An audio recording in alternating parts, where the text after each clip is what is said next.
Shalom. Firman Tuhan dalam Mazmur 90 ayat 12. Ajarlah kami menghitung hari-hari kami sedemikian, hingga kami beroleh hati yang bijaksana. Firman Tuhan mengajak kita untuk menghitung hari-hari kita. Supaya apa? Supaya kita bisa memiliki hati yang bijaksana. Pertanyaannya, bijaksana dalam hal apa? Kita harus tahu kenapa kita harus memperoleh hidup yang bijaksana atau hati yang bijaksana. Yang pertama, kenapa kita harus memiliki hati yang bijaksana? Agar kita tahu bahwa hidup kita di dunia ini hanya sementara.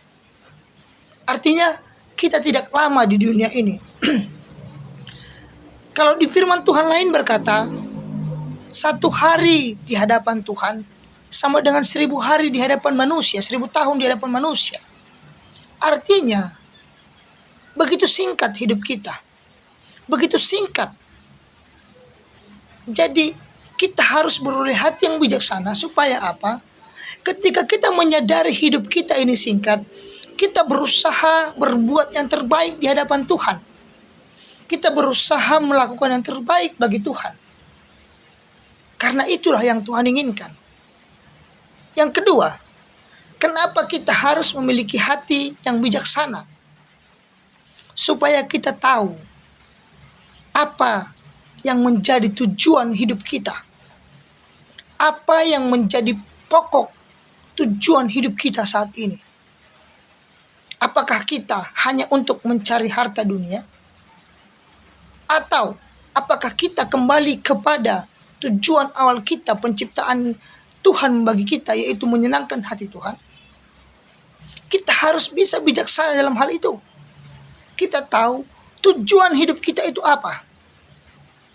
Jangan kita hanya sebatas kata orang hidup, yang penting hidup saja. Tidak. Kita harus memiliki tujuan hidup. Tujuan hidup dalam mungkin keluarga. Bagaimana tujuan kita tentang keluarga kita, tentang masa depan kita, tentang hidup kita, terlebih tentang kita dengan Tuhan. Kita harus punya tujuan. Artinya memiliki hubungan yang lebih dekat kepada Tuhan. Itulah tujuan kita yang utama. Jadi itu kita harus ketahui. Yang ketiga, kenapa kita harus memiliki hati yang bijaksana? Singkat saja, karena kita harus tahu bahwa kita memiliki musuh.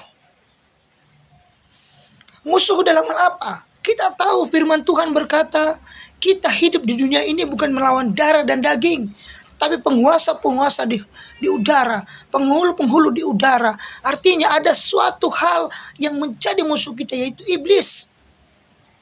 Kita harus bijaksana untuk menyikapi itu. Ketika kita mengetahui bahwa ada lawan kita si iblis yang seperti singa yang mengaum-ngaum, yang siap menerkam musuhnya, lawannya.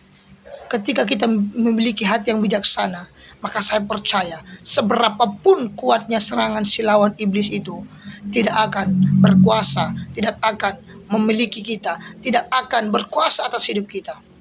Tetapi kalau kita tidak memiliki kebijaksanaan dalam hidup, maka bisa jadi kita akan terpengaruh. Bisa jadi kita akan terbawa oleh situasi-situasi yang ada. Jadi, singkat firman Tuhan bagi kita hari ini, firman Tuhan mengajak kita untuk kita menghitung hari-hari kita supaya kita beroleh hidup atau hati yang bijaksana. Hati yang bijaksana untuk apa? Apa gunanya? Yang pertama tadi, supaya kita tahu bahwa hidup kita itu sementara. Yang kedua, supaya kita tahu tujuan hidup kita, supaya kita tahu apa tujuan hidup kita sebenarnya. Dan yang ketiga, supaya kita tahu bahwa ada iblis yang ingin menghancurkan kita. Ketika kita memiliki hati yang bijaksana, kita bisa mengambil keputusan yang baik, keputusan yang tepat untuk kehidupan kita, baik kehidupan rohani dan jasmani kita. Demikian firman Tuhan yang singkat ini. Tuhan Yesus memberkati. Shalom.